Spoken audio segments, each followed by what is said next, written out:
There's only two ways to properly inspect your brakes. You can listen and you can look. You're listening to the sound with the squealing noise from the sensor touching the rotor, or you doggone have to take the tires off and actually look at the pads. The only way you can look to see if the pads are worn or not is to take the wheel off, because you can't look in here and say, oh, I need brakes. Doesn't work that way. You've got to take the tire off to check the brakes properly. This system here is on a rear-wheel drive vehicle. Most rear-wheel drive vehicles have a hub rotor assembly like this.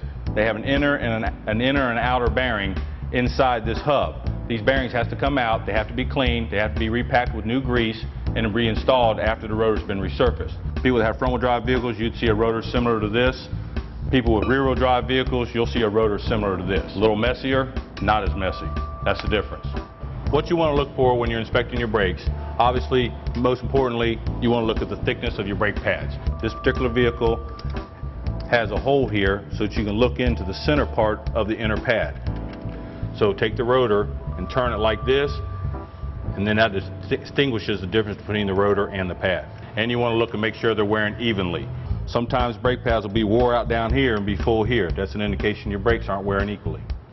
This is what a good pad looks like. This is a brand new Bendix pad. It's got plenty of lining. A person should be able to go 50,000 miles on this set of brake pads.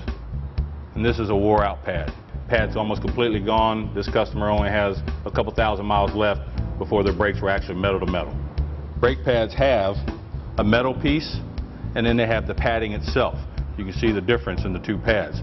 Hardly any pad left. You can see the metal, but no pad left compared to this. On the outer pad, you want to do the same thing, inspect the outer pad just as you did the inner pad. You're looking at the thickness of the actual pad itself. Don't get confused and include the metal part of the pad.